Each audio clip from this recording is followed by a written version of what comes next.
Hey everybody, welcome to episode 3 of our podcast. Tonight we are going to be talking about episode 7, season ender of the Book of Boba Fett. I want to say hi to Justin and Tris. What is up, everybody? Hey, what's up? Kamusta kayo? Good. Doing really great. Tris, I'll give you the honors of introducing our guest for tonight. We have our very good friend, Miguel Yulo. So welcome to the show, Miguel. Sir Miguel of House Yulo. Welcome to the show. It's a Qui-Gon or Omitopi. Ulo. See, I don't even know what that means. The Qui-Gon is in Mando. Omitopi, I think, is in Rodian. And so we have begun. You're off to a good We are start. off to a good start. Can you please, Very good start. To give everybody an idea of Miguel, the Star Wars fan, like, can you talk to us about your origin story and where you are now in your fandom life? I started watching Star Wars when I was about 4 because I shared a room with my older sister and she had a huge crush on Hayden Christensen. So she watched Attack of the Clones every single day. I think we all did. Every single day. So I ended up becoming a fan because of that. But then as a kid, you go through many phases. So that for me is just a phase. But 2013, I first played Knights of the Old Republic. And that's what I really got into because the lore was so deep and I could be a big nerd about Star Wars. So since then, Really good game. I've read probably 70 of the novels or like 50 plus of the novels at least. I've played multiple games. Legends and Canon. Lots of the graphic novels. I even considered becoming a Wikipedia moderator. 50 lang? Sorry, sabi mo 50 lang? 50 plus. Oh, I okay. don't plus count. I have about 100 of the novels, but I've only read like 70-ish of them. So yeah, that's my background. Do you also buy the physical books or just He does. I can't He show it has- now, he but has a above me I collection. have like shelves of everything arranged in chronological. Wow. If there's like anything that you need to know or ask about Legends, Miguel is your guy. Every time there's like a Star Wars quiz competition, if you have Miguel on your team, it's like 100% win because Miguel and I did win the Actually, Star Wars quiz bee competition a Tris, few years actually, back. while you were away, Miguel was actually sharing something about a contestant actually correcting the judge. Ano ba yun? Or That was him. that was you. Who's the judge? Ikaw na was yung me? kinorek eh. Wait, a judge corrected me or Miguel corrected me? You were the judge You and were you the- got you were the corrected. judge. I was the judge. You got lawyered. Oh, right. I was the quiz master for a Make-A-Wish event, and I got the facts wrong. May pinrepare akong like short contest for you three. I'll play a sound clip and then you tell me which episode it appeared in. As in the movies, the whole saga, or I like think just this from is the all book of Boba episodic, Fett? so parang I think this is Alright. all episode. Which episode of Wait, the Mandalorian? including Rogue One or everything, Yes, all Okay. that's all films na lang release na lang para to keep it simple. including the holiday specials, or no? Okay, sample Ito lang, lang, sample. sige, Like, sige. so for example, this sound. Episode 3. Yun yun. It's from Revenge of the Sith. I'm sending my hand all the way from down under. I think it was Mig. No, sorry, it was Miguel. You were Miguel. Oh, yeah. Revenge of the Sith. Okay. Keep track na lang sa record. So 1. Yeah.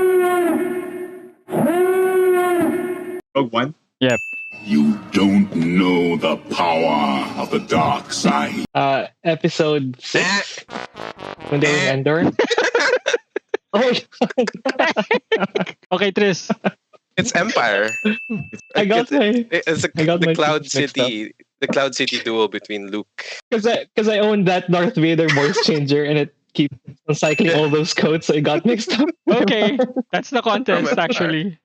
So thank you for joining. So let's talk about what's new sa Star Wars. They recently released yung Kenobi poster. I am Yeah. super excited. Obi-Wan is my favorite character of all time in Star Wars. You know, they keep telling us they have a lot of new things to give the fans. We've got Hayden Christensen back as Vader. I think Tem is also in the cast, in the roster.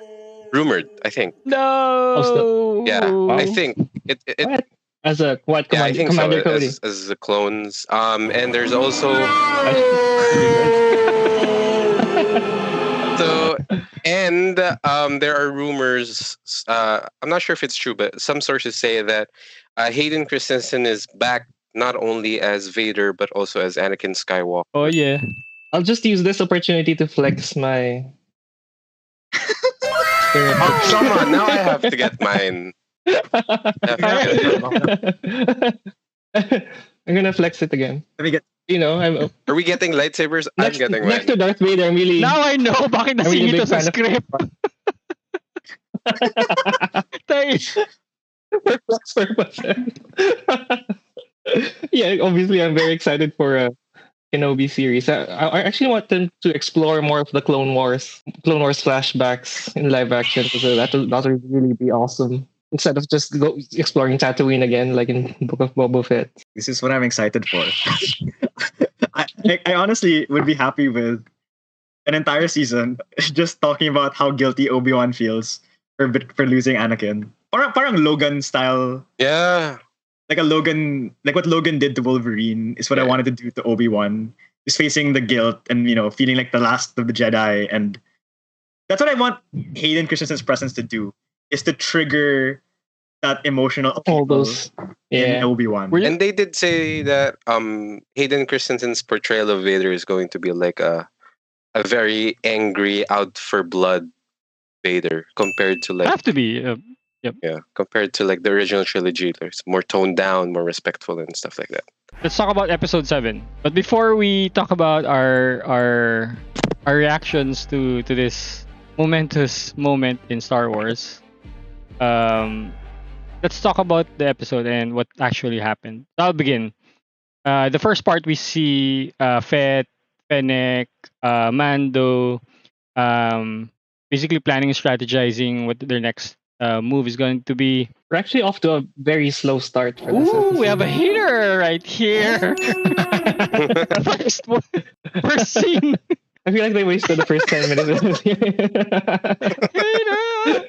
And then I think the exposition moves on to basically showing how Cad Bane was indeed hired by the Pikes. I actually liked one part on that scene. There was this line from the mayor that he doesn't want any more bombings. It was a clear mirror to like Darth Vader telling Boba Fett, no more disintegration. No more disintegration. The delay between the translation and the sound of, I think, what's his race again? Ithorian. The delay between Ithorian, yeah. his speech and then the translation. I would assume translation has Wait, already can I- advanced at that stage, but Can I okay, just go. interject? I really like that we have Migs here. Because we finally get the facts straight right on the spot instead of wondering about it for a few seconds. But you don't know how long Ithorian words are. So maybe like he's still talking, but the word isn't finished. So the translator still doesn't know what he's. We don't know. There's no dictionary yet that we know of. They're just making random noises. Mark just got lawyers in Star Wars. So after that, we finally get to one of the highlights of this episode. We get Grogu back. So we find an X-wing flying into Tatooine. Of course, they didn't make it obvious at first if it's Luke inside or someone else. But yeah, apparently it's Grogu going to Tatooine Did you guys with think it was R2-D2 Luke? at the back. Did you guys think it was Luke? What do you guys? I thought it was Luke. For a few seconds, I was wondering if they'd actually bring Luke I back thought to it was Luke, Tatooine and I was at that pissed. point.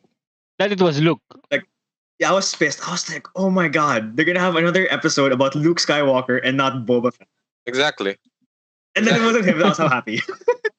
I was actually quite relieved that they didn't Yeah, I was so bring Luke back Exactly. into Tatooine. I don't think Luke's ever coming back to Tatooine. Like, he did say like, there's nothing for me here. I think that's just like, We already have Mando hogging the spotlight. We don't need Luke to do the same. yeah, that's true. Miguel, you had something to say about about Grogu in general? Oh, I don't know how I feel about Grogu coming back. Not only in the Book of Boba Fett, but also for the emotional beats of The Mandalorian. Because I feel like the emotional beats of The Mandalorian Season 2 were all about Din making the sacrifice of bringing Grogu and linking him to the Jedi. That's why he took off the helmet to have one last goodbye. That's why in episode 6 of the Book of Boba Fett, he did not go to see Grogu. So I felt that for the audience going through that emotional moment. Yeah. And then now he's just like, oh, he came back. It's all good.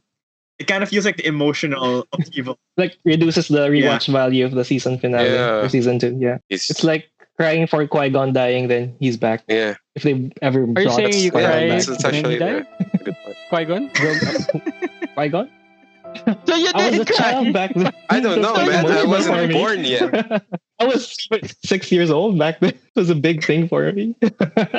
we go to this next scene where Team Boba spreads out. So we have the Santo station near the I think it was the district buildings. Then we have the Gamorreans at the spaceport. Then we have the mods at the Platonian territory, or was it the?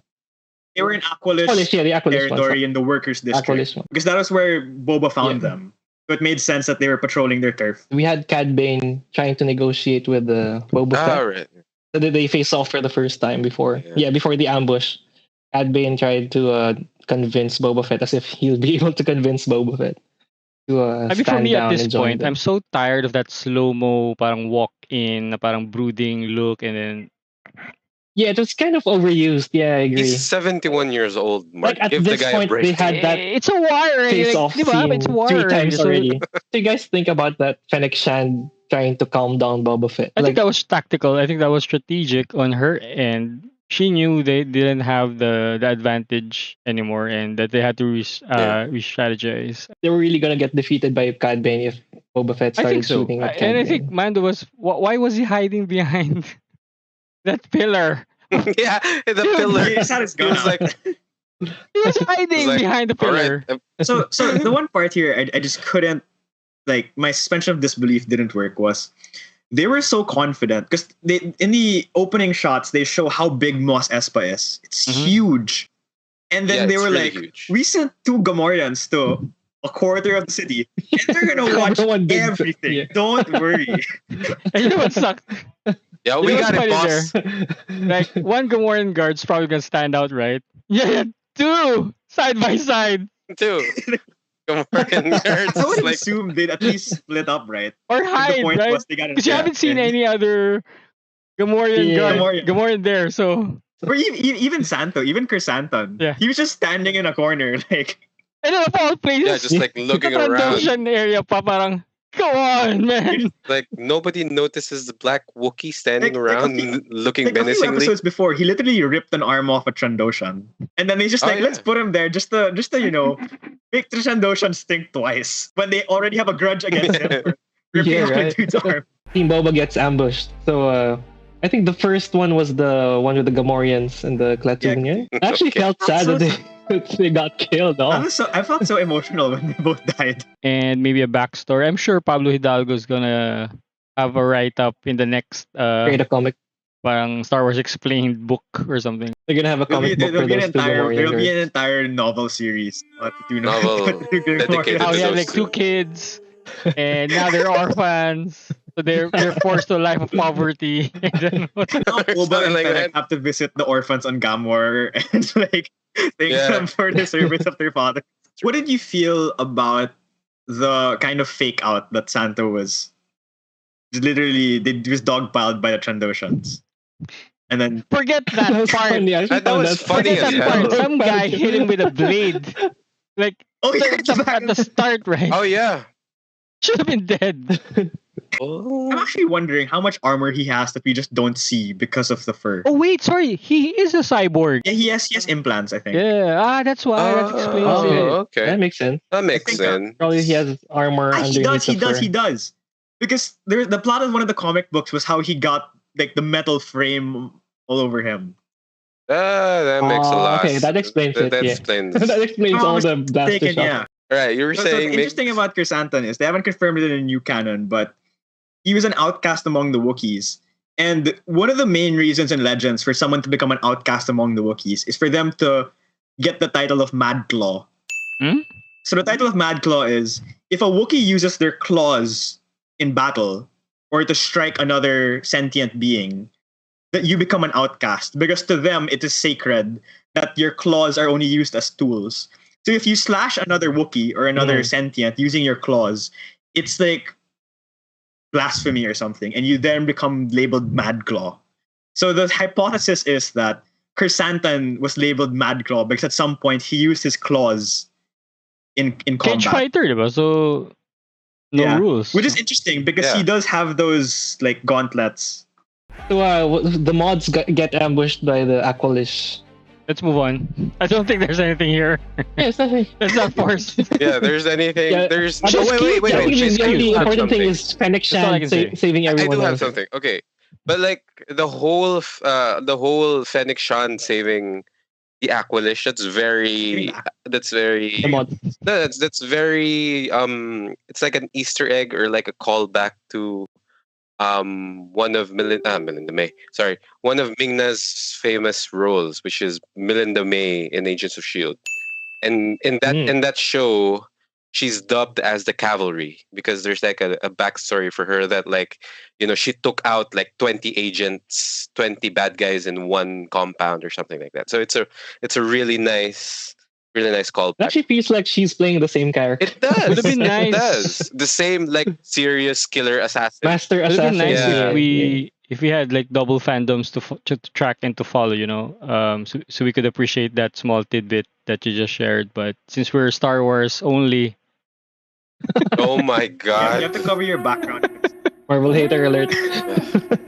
Yeah. One of my favorite scenes actually for this episode. So we have Boba and Mando making a last stand against before the that fight. stand, So they go back. that short dialogue of like, I'm gonna die for you, brother. This is the way. Then then I Oh, will that's where they die drop the episode name, In the Name Yeah. of Honor. in the name of honor. See, this isn't the book of Boba Fett show, guys. Let's just face it. It's the I actually like that Mandalorian part. show. Like I like that part. I really like Yeah, I like that part. Yeah, it is. Yeah, I did. I like it. It shows really how Mando is.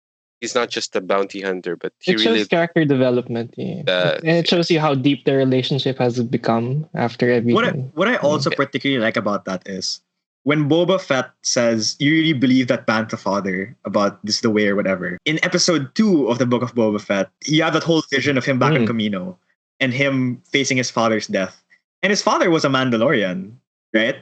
So to Yeah. have that interaction, Mandalore. that is a Mandalorian founding. Confirmed. He's an official This Mandalorian. looks like another founding. episode, but okay. See. To have that interaction, I feel, and like when he's questioning Din about it, it kind of felt to me that he would obviously also think about his father every time he sees the Mandalorian, someone who is more ingrained in Mandalorian. And to have that conversation, I felt, was also kind of part of Boba Fett's journey of dealing with his daddy issues, essentially. The only and stuff funny like that. thing here that I can draw from is like, I'm ready to die for you, bro. Let's kill the Vegeta Jara. A few frames back, he was hiding behind that pillar. Yeah. So Just macho talk. Do you think he was half hoping that Boba Fett would just surrender? if you look at for like armor to armor, he has more armor than Boba Fett. So he's gonna survive. He's gonna survive. Chance for survival is higher than Boba Fett. Boba Fett in the Clone Wars grew up amongst Cad Bane, Aurra Sing, and all that stuff. And those were regular bounty hunters. Which is why when he asks, like, "Oh, aren't you gonna leave now?" Because the whole plot of the Book of Boba Was Fett so used. was that he's so used to his crowd just Double-crossing, leaving him. yeah. I mean, you were talking about Yeah. more of the bounty hunters. Mhm. They're just double crossing everyone. like self-serving people. Krrsantan used to be his partner. In the first few episodes, Krrsantan was trying to kill him. But he was kind of expecting, oh, Din's another bounty hunter. He's probably just gonna bounce as soon as it's no Bounce. longer profitable.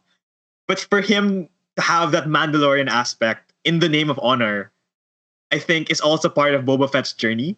There's actually one more interesting bit. So I always hated the Major Domo It's so funny. in this series, but for some reason I quite somewhat sympathized with him when he was sent out to communicate the terms of the negotiation. He was bait. Yeah, I found it quite funny when he was used as bait. And that tablet that he was holding, it was actually an 80s game.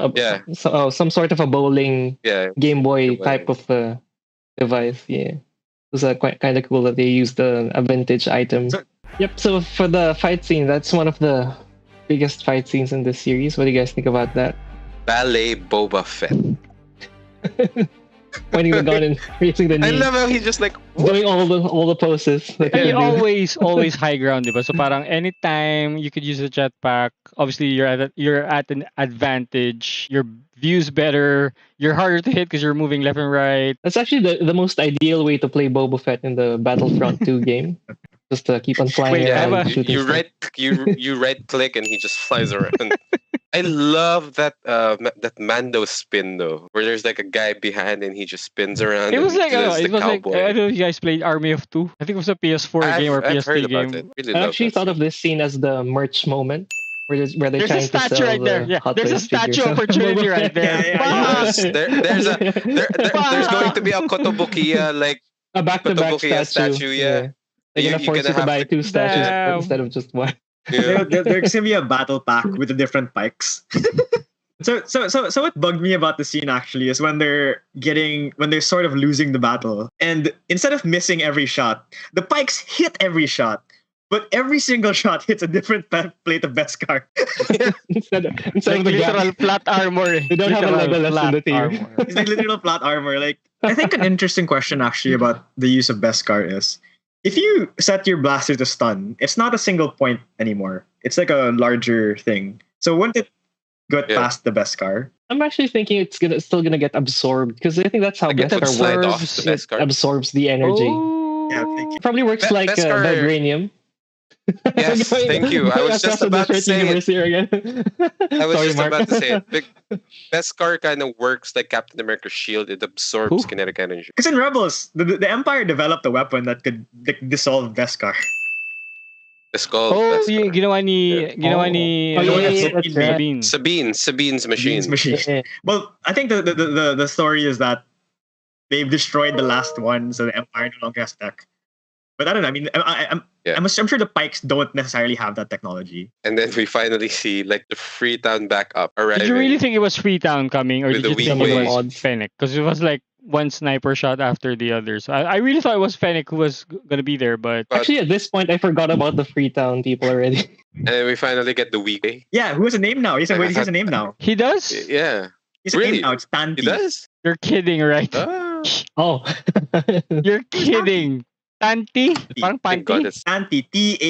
Taanti. Okay. Which planet are they from? Rebels. alternate skin. The weak ways, I'm not sure, but I know that they were in Hutt space because they were one of the usually like the vassal species of the Hutts. I don't remember if there's a particular name for the planet, but they're a vassal species of the Hutts. Oh yeah, because I remember in Null Hutta, like majority of the not majority, but like some of the bodyguards or security guards were like weak ways. Do we have a Yeah, Jedi but- weak way? Meron, diba? Yeah, there They is. I think in episode 2 they showed a weak Yeah. way Jedi in the arena. The main vassal species on Nal Hutta, the Hutts weren't the native species of Nal Hutta. It's actually the Evokai. Who now? So the Evokai are one of those vassal species of the Hutts. Because that's how the Hutts got strong. They kind of just How do you spell that? they were really smart. Evocii. So they're one of the vassal How species do of the they Hutts. look like though? Because the main vassal species of the Hutts are the Weakways, the Evokai, the Klatooinians, and Niktos. Oh, I think it's okay. I think it's pronounced Evo Sai. No, because I played SWTOR. Cool trivia fact Yeah. about some of the Hutt vassal species is in Return of the Jedi, I'm not sure if it came out in the source material, but like 3 of Jabba's henchmen are just referred to as Klaatu, Barada, Nikto. As if those were the names. Irreplaceable, of eh, the- no? Ooh, next Nikto here. Come here. At first, people weren't, if I'm not mistaken, people weren't sure if those were like the names of the particular characters, but they ended up making Klaatu be a Klatooinian, Nikto be a Nikto. But the fun fact about the naming is, it actually came as this phrase from the movie The Day the Earth Stood Still, where the aliens would say Klaatu, Barada, Nikto. It was a fun Easter egg that they put Oh yeah, into I think Return of the Jedi. Yeah. And then from that, they came up with the species name. We have 2 giant droidekas, making it difficult for Boba and Mando. They're called They mentioned the name of those. Yeah, what's the name again? Sorry, what are they called? Scorpionic droids. They're not droidekas, but they're similar Droid. design. I feel like we've seen a version of that in The Force Unleashed too. I'm not sure, but if I'm not mistaken, they were from unused concept art of Attack of the Clones. And then they were made in universe in the 2005 New Essential Guide to Look Droids. at you. How do they generate yung shield generator? They have a shit. They have a shield generator. They have a shield generator. No, like, why How is did it they generate the shield? They so have it's a shield localized, generator. pero to a certain distance. Because if I was the maker, like I'd expand it a little bit so like you can include the rest of the squad. Yeah, because an interesting about it is that they can shoot from inside. Right. Yeah. Can you step inside? Hindi, di ba? If you look at it in the Phantom Menace, when the Gungans put up their energy shields, the droids could walk through because Mando. I'm not sure it's Mando or Boba who specifically said that our energy weapons can't hit it, and our particle or projectile weapons have too high of velocity. Yeah, it was I think Mando. that was a reference to the Clone Wars movie. I think Anakin was telling Ahsoka about how to pass through the shield generator. They were talking about speed, all that stuff. Yeah. I think it was a heads up to that. Yeah, then also in the Clone Wars, in the Onderon arc, Captain Rex and Ahsoka are teaching Saw Gerrera and the Onderonian rebels how to throw thermal thermal detonators under droidekas. I actually loved that part when Mando was trying to get through using the dark saber. Dark saber. It was just That's the hacking most on the shield. That's like the most cliche thing ever. Is like, all right, I'm gonna try the lightsaber. Nope, it's not working. The secret there is Mando was supposed to double jump and then he hits it vertically. And you double jump again and you hit it vertically because that's how you pop the And press droideka up, shield up, down, in Lego down, Star left, Wars. right. Yeah. you have to double jump, down and then you have to. and it break the droideka shield. I can't relate. Mark is just like, oh my god, I'm surrounded by nerds. Next. Kalimoto and Grogu enter the battlefield, and they were not aware of what's happening. Yeah, it was a surprise for them that they were facing the droidekas. Yeah, I got a surprise for you, man. I love how Mando just jumps off the back. Yeah, I just realized. Yeah, you're right. They're like the comic relief for the battle scene. Yeah. So the fun fact there is that what she's riding the rickshaw is actually similar to what Anakin and Padme rode in Episode 2. And if you notice, actually, Grogu jumps pretty high when he jumps into Mando's arm. So he probably used what Luke taught him. I actually found it quite cliche that they had Grogu hidden underneath all those blankets in the rickshaw. It's as if we don't expect him to show up in that scene. I was half expecting that chick. Oh, I actually left him in Mos Eisley. You can visit him after this battle. Yeah. After that, we finally have the big reveal because earlier in the battle, Boba Fett left and said he was going to get help essentially or find something to come into the battle. And Mando says, "Well, you have no friends."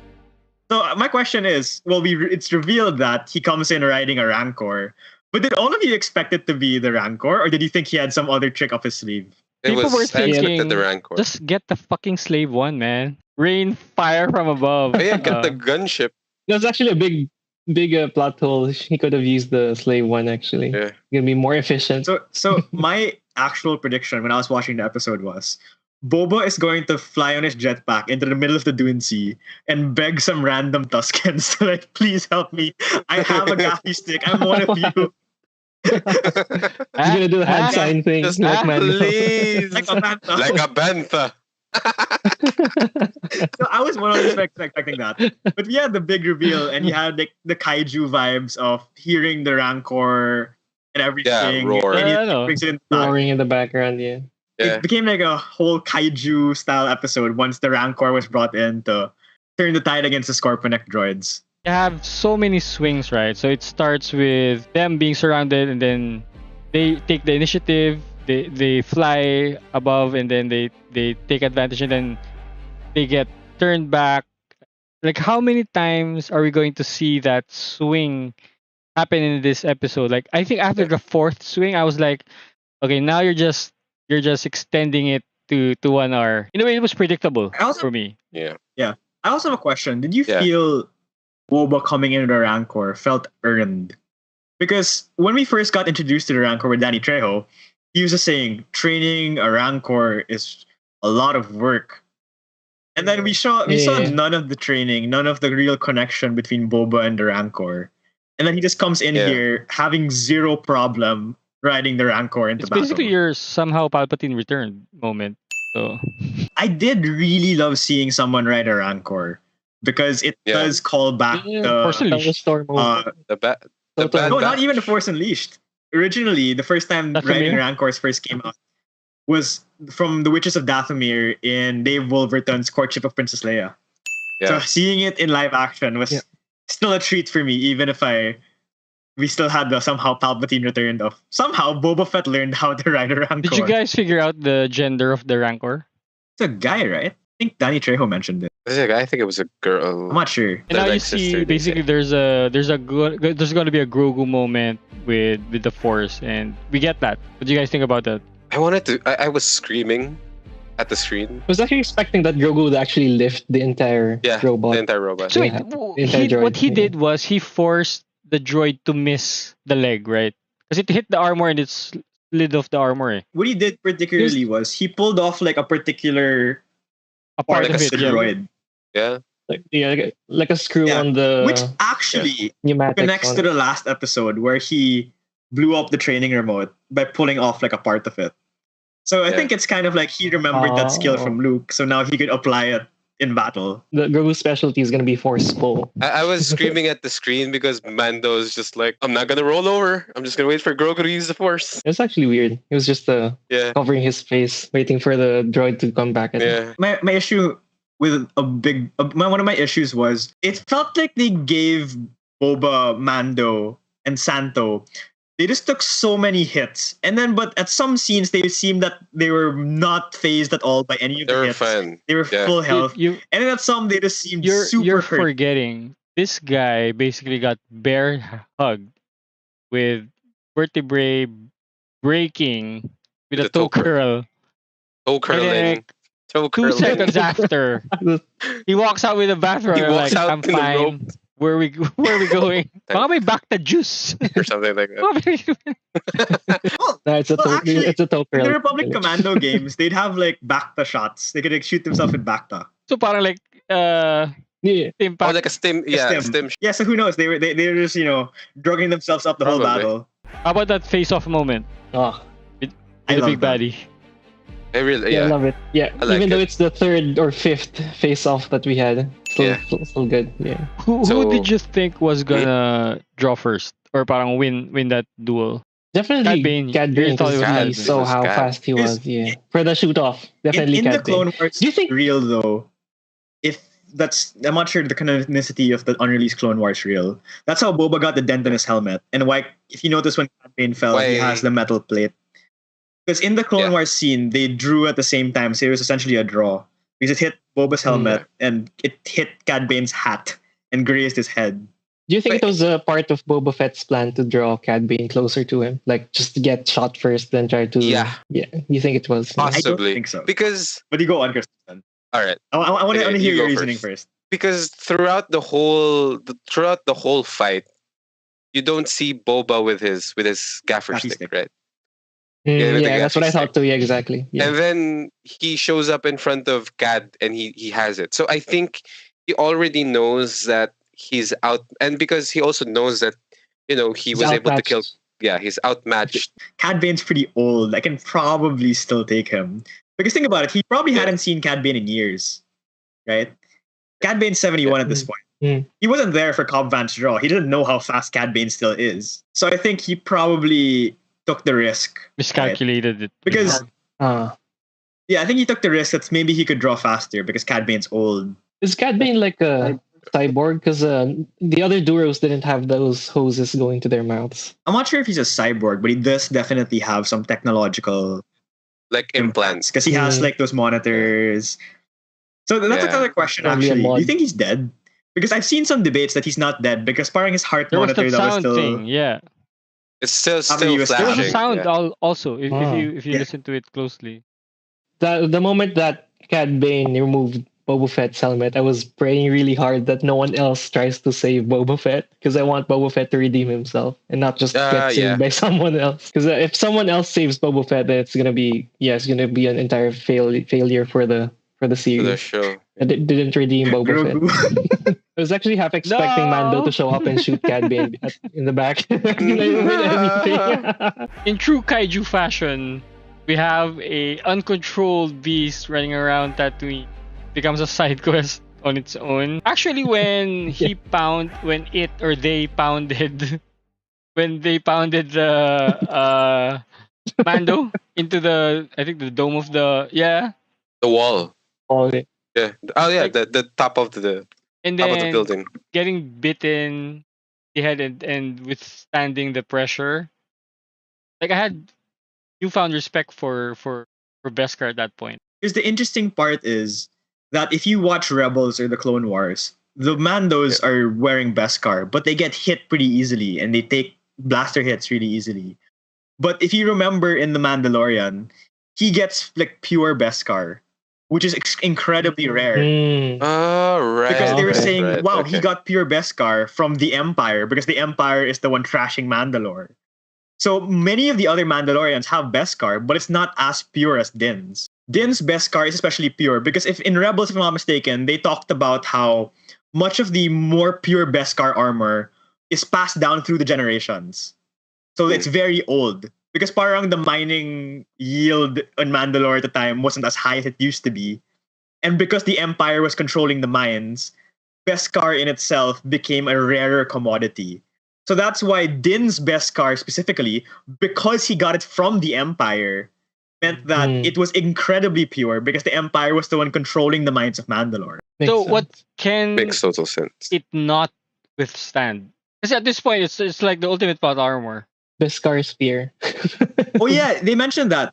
They mentioned the armorer mentioned that Beskar to Beskar. Beskar to Beskar can like So the whistling birds with enough can force. pierce Beskar. If I'm not mistaken, also if you use a lightsaber and you literally just like spend time waiting for it to melt through the Beskar, It would. you could potentially, but for glancing blows and stuff, it could still withstand that. After the whole showdown and Grogu, making the Rancor fall asleep using the Force, we get this really cool mini scene where Fennec, the Master Assassin herself, does what she does best. So It was actually a good scene, even though it was really short. it was. It was Just the right amount of connection. Do you think that Less was either. a reshoot?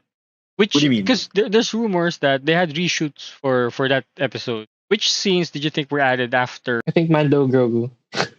No, I think that was their first Yeah. art. I didn't know there were 'cause- reshoots. I thought that was just like a rumor or Because something. they probably made an entire series with a little of Mando and Grogu, then they found it quite boring, so they added more Mando there. Probably. Do we see Grogu interact I didn't with know Boba? that. Not yet. No, so it Not is yet. possible that those are reshoots. That the amount of Grogu at least. Can I just say I was actually surprised that in a Disney Plus show, they had the mayor get like hung by a Hanged. Oh, yeah. they got the mayor just like strung from the ceiling. You think I you find think that that's you see him just- too gory for Disney? No, but I think it's like pushes the limits. He was struggling for a bit, I yeah. think it pushes the Yeah. limits of it. That's why I found it very, very But anyway, nice. it was still tasteful because you didn't see the actual neck. didn't see- You could see It was the a legs, Slightly but off screen. Yeah. I mean, it's definitely better than a toe curl. It was more brutal than than the mayor getting hanged. the one thing I also liked there was the speed of her speeder bike when she was going through the. Oh yeah. Diba? I think they I It was definitely really much think faster than the Vespa. They listened to the feedback like that's not how you're right. So that's the edit. Could be. They made it faster.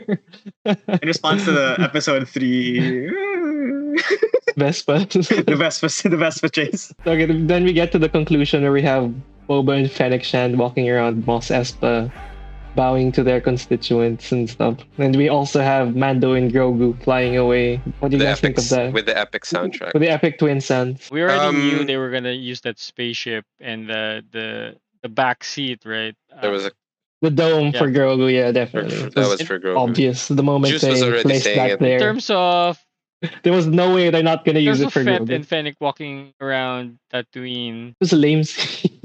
Why did it Actually- have to be the right arm? It's like they tried to force a comedy scene in that part, but didn't really work that well. It was kind of awkward. Yeah, so my issue with that scene isn't necessarily how it played out, but that I never understood the stakes for the people of Mos Espa. Yeah. Because they never showed the Pikes being mean to the people of Mos Espa. And the people of Mos Espa had been living under some form of criminal syndicate for decades at this point. So I was never sure how the entrance of the Pikes would directly affect them, that they would suddenly love Boba Fett for saving them from the Pikes.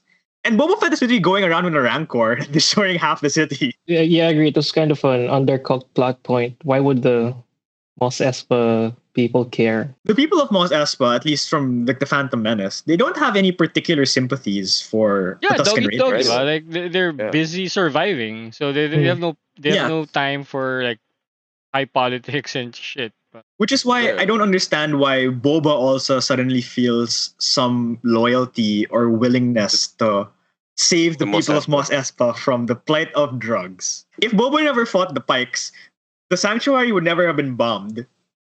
There would never have Yeah. been any damage to the city Actually, because the Pikes wouldn't have to shoot anyone. If he would have just negotiated in the first place, that is Or- that is like an interesting take the battle point. outside of the city center, draw them out, and then engage. I don't know, in the mountainous area where there might be Tuskens. probably Boba Fett ended up using the people of Mos Espa as human shields. This collateral Yeah, damage. because it actually plays into what the mods were saying. We should fight in the city because this is where the people They're- are. But the counterpoint to they're that the is, spies. wouldn't it be safer for the people in the city if you fought outside of the city? We never saw something like Jeddah in Rogue One, where the stormtroopers are really being like an occupying force, going house to house and Yeah. being mean to everyone. Mm. We never saw the Pikes do that to anyone in Mos Espa at all. Mm. Yeah, they just blew up Garza, but that's because Garza was tied to Boba. Yeah. It's all Boba's fault. Hmm. Boba is the villain. That's why it's the book of Boba Fett. What did I think about the post-credit scene? Boba made a throwaway line that someone's using the back to tank, and we all thought, of course, it was Yes. Santo, but apparently it's not Santo. It was someone else. It's our favorite Boba Fett wannabe. What You do guys think it's of that? Cobb? Cobb It- Vanth. it- Yeah, it was. it's shown It to be was. Yeah, Cobb. they showed Cobb Vanth inside it. Can't miss the hair, man. So my question about that though is, if you remember from the last episode, it was like a shoulder shot, Mm-hmm. right? Yeah. And it didn't seem that he lost any like particular Any part of his part. body. So I'm assuming that the Bacta could cover it. So what is the need for him to be modded? Be submerged. No, I like being submerged in Bacta. To be modded. Yeah, Why did the modded. mod modded. doctor need to be there? Like what Maybe he thing like could they add? maybe the shot. Probably he had to be amputated or something. Maybe. Yeah. So how does it? Maybe the shot like needed like took out an artery or Yeah, like maybe. a joint. Maybe Anakin Skywalker with a robot arm. But yeah, it wasn't. I don't think it was very impactful. It essentially just showed us Cobb Vanth alive, and he will be modded. And he'll be probably actually- back for season 3. That's the only part that made me think there's gonna be a season 2. But There's an article Yeah, other out than that, that no. basically ties this scene with Vanth showing up in that Rangers series. Rangers in New Republic. I thought that was cancelled.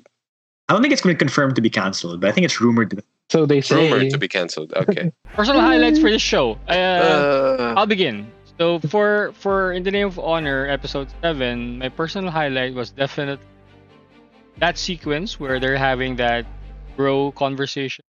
Mando, I feel like this Mando is- and I feel like this is Nope. leading to a joke. Mando and Boba Fett. Okay. Except for the intervention part by the Mayor Domo. I thought that conversation plus the initial fight scene, them flying and back to back, Army of Two vibe. I really like that. I think that's always been the highlight for me. I think that the action part is always going to be something that I will crave for whenever I see Star Wars. Yeah, that's what I liked. Yeah, for me, the single most memorable scene was the back-to-back scene with Boba and Mando against the Pikes. I love me a great shootout scene, and that they really did that scene really well. And yeah, for me, it redeemed Boba Fett in this series. Yeah. I would agree. I love the conversation between Boba and Din because as pointed out by Migs earlier, Boba was surrounded by people who, double cross him all the time. So this really shows how, Mando is a Mandalorian by heart and everything and stuff like that. And of course the last stand, the back to back shootout, because as much as this is a Book of Boba Fett show, Mando had the better moves.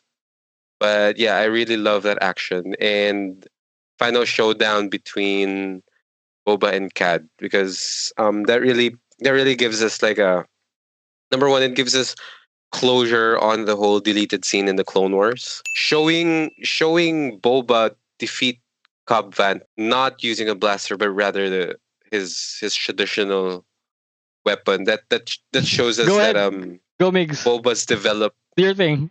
I've, The gaffy stick. the gaffy stick.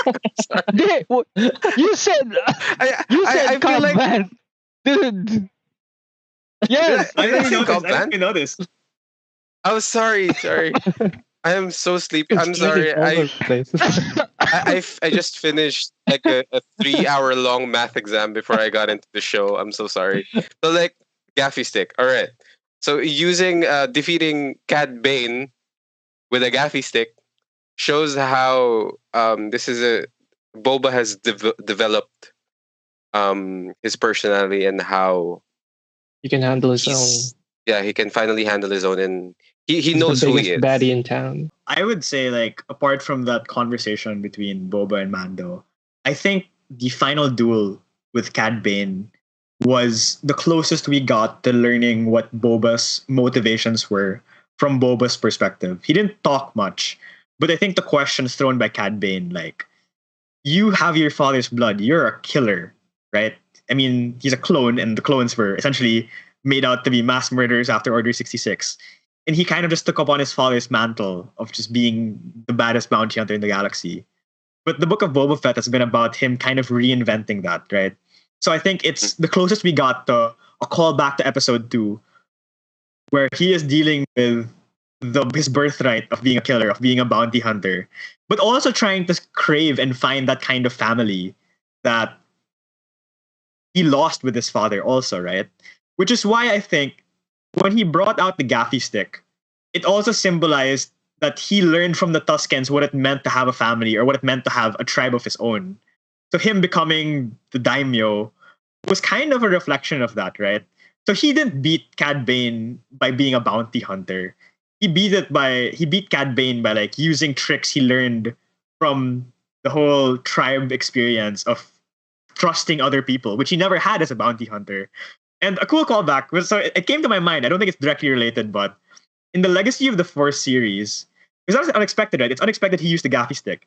In the Legacy of the Force series, Jaina Solo actually goes to Boba Fett to learn how to kill her brother Jason, because she said Boba Fett could teach her something of how to kill a Jedi that a normal Jedi would not know how, because a Mandalorian or a bounty hunter would have different tricks up his sleeve. So now it felt like a different spin on that of the Tuscans and the close quarters combat a gaffy stick would bring would be something Cad Bane would not know how to anticipate, because he's used to bounty hunters just drawing a blaster and being like a cowboy essentially. So I thought that's a really cool scene that he brought out the gaffy stick, and it represented so much more than just outsmarting Cad Bane, but it also represented his time with the Tuscans and his actual motivations in the whole series. For the personal lowlights, I actually have two. So the first one is obviously I made clear earlier, I really hated the pacing of the opening scene. It was like an in-your-face setting up the playing field. They didn't really talk about much other than recap what happened before. And it was actually quite confusing because remember in the end of season 6, Cobb Vanth didn't actually make a firm answer. Didn't really give a firm answer to Mando if they're gonna help. But when Mando arrived in the sanctuary, he was very assertive that Cobb Vanth will help us and all that. So it was quite confusing for me. The second low light for me was when Cad Bane used his flamethrowers just to ward off the Rancor. That was kind of it was like well, that was easy. It was kind of weird that Rancor just ran away after being flamethrowered in the face. Yeah, that was weird. Every time the Vesper Rangers were in shot, I kind of feel like that was okay. We don't need more of this. And then the guy, there was that slow-mo scene where the guy just like turns around. That was so unnecessary. And I think some of the action scenes were a bit wonky for me. Like it wasn't choreo. It's weird because Robert Rodriguez directed the Mando episode of Boba appearing for the first time, and then this episode, the action scenes and the choreography feels really off. Yeah, so for me, I would say that there was one part that I just could not like my suspension of disbelief is completely broken, is Boba Fett and the Mandalorian are supposed to be smart people because they're warriors, right? They're not just brute force, whatever. But in the scene where the Scorpionic droids come in, all the mods, all of the Freetown fighters, just all hide behind one speeder. And I was just like, you have the entire sanctuary. You could have posted snipers, you could have been spreading out, but they're just hoping that one car holds. And I was just like, this seems just blatantly stupid, right? Like, why didn't they go inside the sanctuary? Why are they all just hiding behind this one car? And then when they disperse, you have like minutes where they're literally all just running down the road in a straight line. In the same It's direction. a straight line. Like no one goes into any side corners or anything. They're all just running in a straight line. And the Scorpionic droid just misses every single shot. And I'm just thinking, they were like they're firing on the literally rooftops. right in and stuff. front of you. They're all running in a straight line. And none of you are dying. That to me was a big low light. I think maybe like directorially, it just did not make any Yeah. sense to me. I didn't like the back and forth. You know, like the bring a bigger gun, one upmanship. Yeah. One upping each other. You could see it. Like this was somebody brings a bigger gun, somebody brings a bigger gun, somebody brings a bigger gun. Etc. So if I was hoping that they would break that mold or really raise the stakes, and if they thought bringing a Rancor was raising the stakes, I that wasn't raising the stakes for me. I would have hoped if somebody died, that would have raised the stakes for me because it not necessarily raising like the weaponry aspect of things, but the motivation would be different now because it's gonna be like there's somebody who died. That's a stickler for me. So I wish they would have improved on that. Who do you think should have died? Interesting question. If anyone should have died. Fett. I would have to agree. I think Fett should have died there. I'm actually thinking Fennec or Cobb. I think Like it would give Boba the motivation to seek vengeance or something. I mean, Fett can finish the fight all the way to the end, but dying would have been the ultimate redemption arc for him. to show that like he really cared about the people. All that. What's your score? What's your final score for this episode? I'll give it a 7. Out of 20 or sorry, out of 10. Out of Okay. 10. Out of 10. I'd give it like a 5 or a 6. I think some scenes individually were very fun, but I didn't feel that they were earned throughout the series. Like the Rancor, Boba. We never saw Boba train the Rancor. We never saw why the people cared about Boba and why they hated the Pikes. So to me, I'd give it like a 5 or a 6. I calibrate my expectations coming in. I knew it was a Robert Rodriguez episode, and seeing the body of work, I already knew. For me, I think of it as a 7 out of 10 because I pretty much lowered my expectations out of this episode. My score was actually pretty high the first time I watched it, around 8.5 out of 10, probably.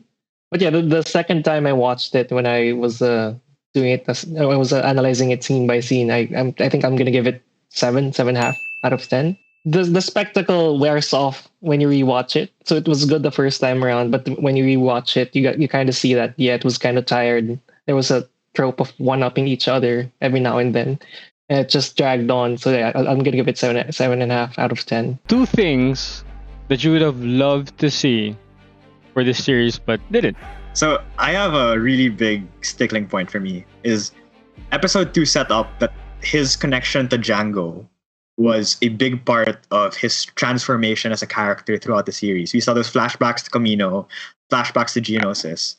And when we saw the whole Mando episode talking about what it meant to be a Mandalorian, the Mandalorian lore, I thought that introduction would be a means for Boba Fett to rationalize or face his family past, that his dad was a Mandalorian foundling. And what does that then mean for Boba Fett? How does it relate to his need for a tribe or a family? Flesh that out more, Will he basically. Flesh that. Yeah, I think flesh that out more, flesh out the daddy issues aspect a lot more. The second thing I'd probably want more of is I felt they dropped the Tuskens too quickly. Like, sure, they died, but I felt that there was still a lot to explore. Like, in The Mandalorian, we saw the Freetown residents working with the Tuskens. I was actually expecting those Tuskens, it was a different tribe from who Boba Fett stayed with, but I would have expected him to also make an appearance in this episode to kind of harken back to he was accepted into Tusken society and he would want to connect to that warrior culture a lot more. What would I have loved to see? More of Boba Fett. Actually, that's a good point. His badassery, and his penchants for violence. Like you get used to Boba Fett in the comics.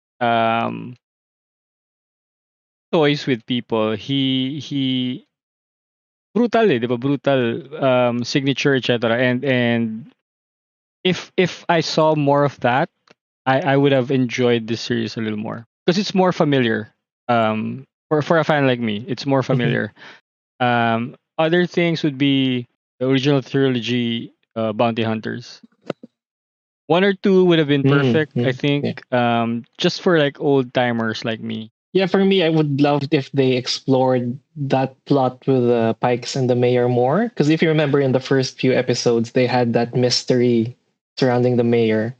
Then apparently, come the final episode, you just have to take it at face value that the Mayor was in line with the Pikes. That's it. It was a very shallow plot point. So I would have loved if they did something deeper for that one. The other thing I would love to see is, yeah, same as Mark. I would have loved to have seen more of the OG bounty hunters. I wish they would have fleshed out some of the stories or some of the plots they've introduced. Like you can't just do the whole Tusken Raider warrior culture in 2 episodes, and then you kill them off at I think it was the third or something like that. So I think they should have at least fleshed that out first to give us a more understanding of why Boba was trying to reinvent himself and not be that brutal bounty hunter that we saw. And then another thing that I would have wanted to see, the whole brutal Boba, that when you really piss him off, he just goes and shoots people. You're actually right, because up until the last episode, you're still not sure what Boba's motivations were. Motivations were, yeah. So like, I think question mark. Okay, next up, 2 things that you saw but wish you didn't see for this series. I think we would all agree on one thing. Are we talking about the toe curl? No? My Okay. number one would be I wish I didn't see Luke in this series. Prior to the old Yeah. conversations that we've had, I think Star Wars is using him as a crutch, and I'm super scared that after we get used to seeing Luke, or after we grow tired of seeing Luke, there's really nobody after Luke. That's it. That's gonna be the end of my fandom. I think if I don't get that sense of wonder every time I see Prime Luke. The other thing that I saw that I wish wasn't there, Grogu also. Grogu. He's very Mando specific from a theme perspective. There is really no connection with Boba Fett as far as this little green monster is concerned. Mando I can understand because there's shared experience. They have a somebody owes someone a favor, etc. So there's connection there. But Grogu is basically just Mando's. It's a part of Mando's stories. I think the one thing that I wish we didn't get that much of was Mando, because Mando just hogged too much of the spotlight that we didn't get a lot of character development for Boba Fett. There was almost zero character development, to be honest, for Boba Fett in this series. Yeah, I didn't really appreciate episode 3. So I wish we never had episode 3. Because I think at the end of episode 3, I had my jaw on the floor. I was like, did they just really come up with this? Power Rangers? Wait, what happened in episode 3? The mods, right. the mods episode. It was just really, I don't know, the production value was really bad for that episode. They didn't really I was just surprised that they came up with that one.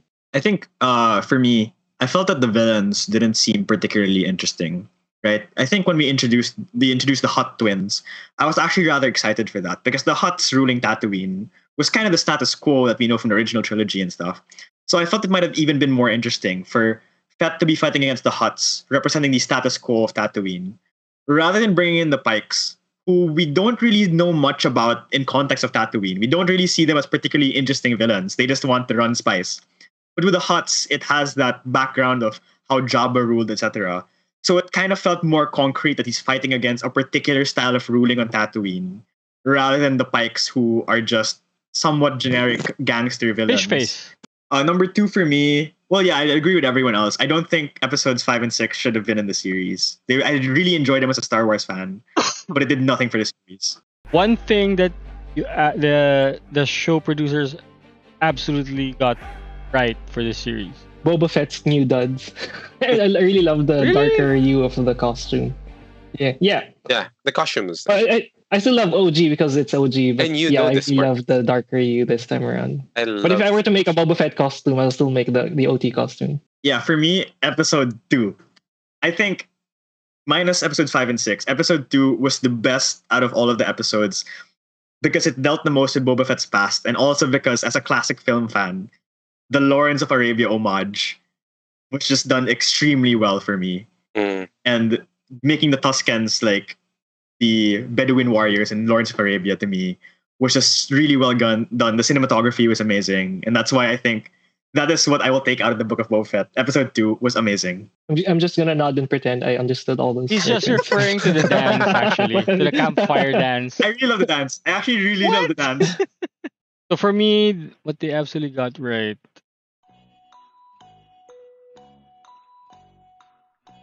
Yeah, the dun dun dun dun, the Okay. Jeopardy song as Mark sings. I like Dun, I like dun, the animation dun, of dun. the Rancor.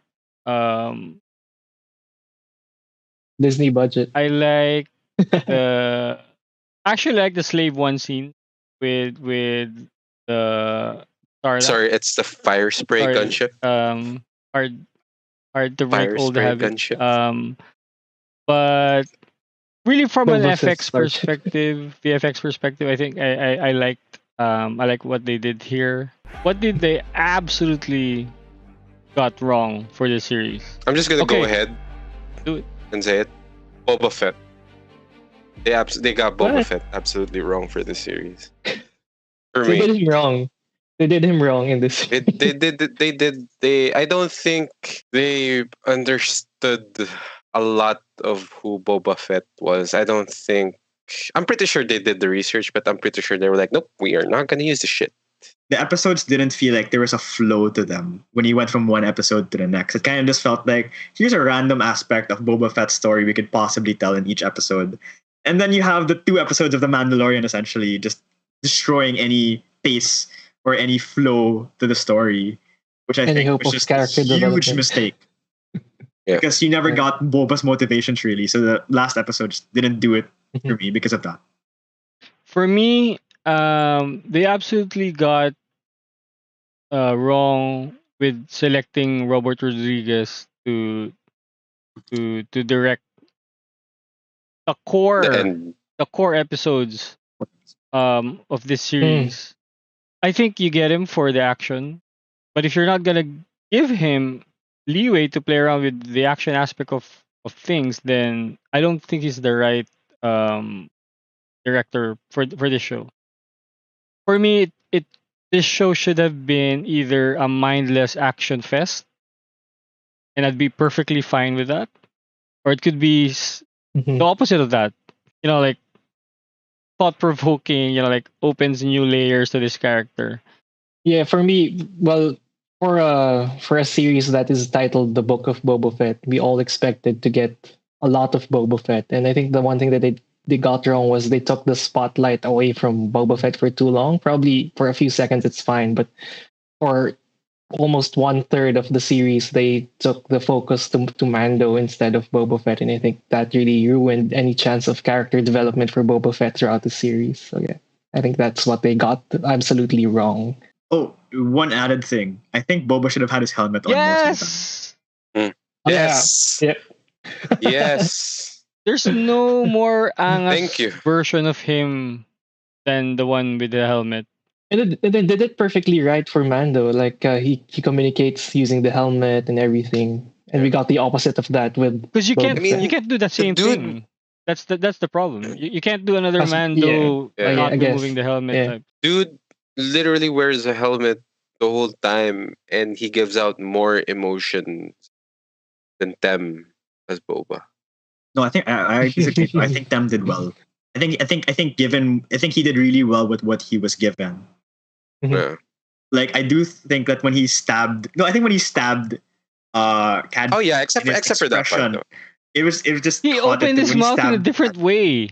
What expression are you talking about? Like, No, because if you his facial expression, if you've seen him in other movies where he's doing the haka, it really came out there. And since Mandalorian culture is very much built off Maori is it? tradition, to Is me it? that Because I'm thinking yeah, he's the more Mando like that taka, yung mga ganung, haka references is really more towards the Tusken versus That's- Mando. Warrior culture. yeah, Yeah, I guess I so. would think so Right? too. Within the new canon. Yeah. But I think just remembering that he has some Mando in him, it still fit it for me.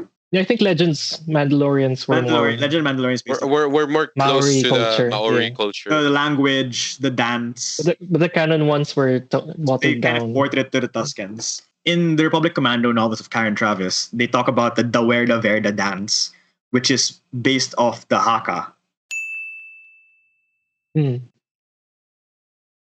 Marcus is trying his best. He's trying his Right now. best to deal with all these nerds. Wait, okay, so given yung pros and cons that you guys just elaborated on, should there be a season 2 to the book? Yes. And why? Or why not? Miguel. Yeah, so for me, I think if they're willing to face the whole past of his father and his connection to that, I'd be fine with it. But I do think that the way that the shows are structured now, that we got 2 episodes essentially of The Mandalorian within the Book of Boba Fett, means that the title of the show isn't as restrictive anymore. We will be seeing these characters popping up in different shows. So I don't feel the need for a season 2. I can still get some of Boba's story when we see him in The Mandalorian or season 3, or we Season see him 3, in yeah. wherever, because people still know what's happening in his life. And that's why I'm not sure if a second season is necessarily what I feel we need for the character. I have to agree. I think they're following the same way they've built the other universes. This Mandoverse is basically just going to be trying to develop a like do a Black Panther movie one. Para when you pull him to Mhm. join like the big ass Avenger movie, he's got enough gravitas, You and could relate to that, yeah. most people, fans or new fans, would know what he brings to the table, and I think that's what the purpose of this episode was, this series was. So I think it's enough as far as introducing who he is, and then what his motivations are, kahit mababaw lang, or what he can do and what he cannot do, etc., and who his allies are. I think that achieves that purpose. So you can now pull him in with season 3 of The Mandalorian, even maybe the other series. I think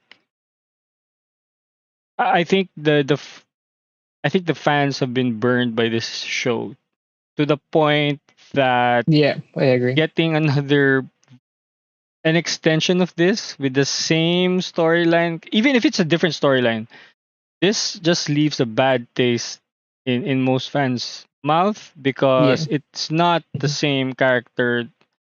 It's it's so far off from the character that people were expecting. So the adventures didn't stick. Uh, so I think I don't think they're gonna get it right a second time.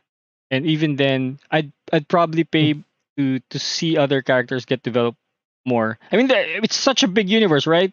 There's so many there's so many characters that they Yeah. can develop. Characters you could and explore. that's why Mhm. I'm excited for the next upcoming series, and that's why I think they should spend more. They should Mhm. spend the money on other characters instead of spending it on season 2 of Boba Fett.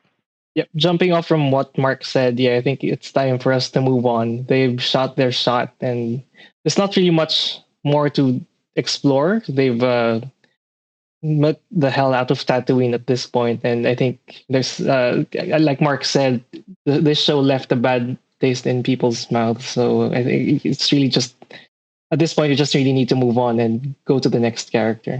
I said yes, so I feel really. Yeah, you're the Outnumbered here. counterpoint. You need to bring balance. I think I said yes. Magbabago ng isip yan. Because Pero, of, magbabago ng isip yan. no. I said yes Pressure. for I feel like there's still something that Disney can pull out of the hat. I don't know. I'm not entirely sure, but I feel like if season 2 happens, we could probably get some more stuff out of Boba's history. That I just want to see, because I don't read the comics, I don't read the book, so I want to see more of Boba on live action rather than I'd rather read the do comics, the whole research. to be honest.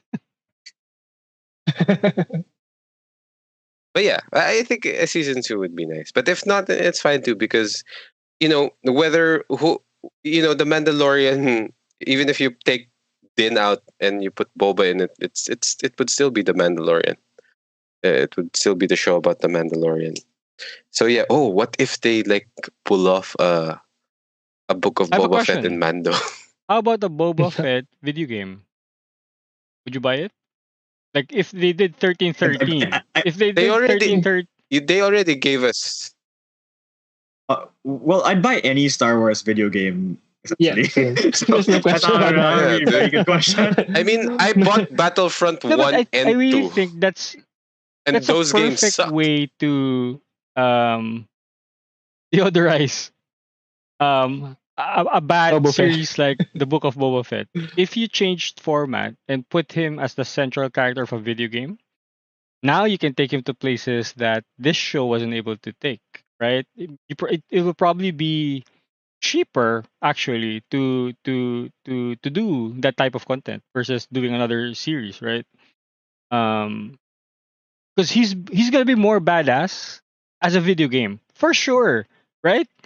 Because you have the power Mhm. fantasy of having Exactly to murder that. every single Animation, yes, exactly that. AI. So the level of debauchery that guy can do on video games, he can't do that on Disney Plus for sure, right? So it's Yeah. maybe the medium is the problem here.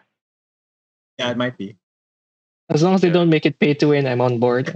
Like they do it like Fallen Order style, like no multiplayer, no Yeah. just pure Maybe storyline. change it to Yeah. the disc of Boba Fett. Actually, when we're talking about that, do you think that the title of the Book of means that they could have spin-off series of like the Book of Fennec or the Book of Cobb Vanth, right? So Similar to it's how the kinda- anthology Star Wars movies are a Star Wars story. I would have gotten it if like the last moments of the show was like Boba closing No! a journal or something. That's so literal. I'm kidding. Dude, he became the school teacher at Mos Espa, and he's talking about his life. No, he's writing his There and back again. By Yeah. Boba Fett. That is how I became your teacher. Time to wrap this up. We've had a very interesting conversation with our friends, Just, Migs, and Tris. And we hope you join us again the next time. Any last words from our friends? Oh, so if you want to get the real Book of Boba Fett, read the Legacy of the Force series. I think they Yes. really do Boba Fett well. Thanks, Yeah, guys. Thank you, guys. Bye. All right. Thanks everyone. We'll see you. See you next week. Showdown.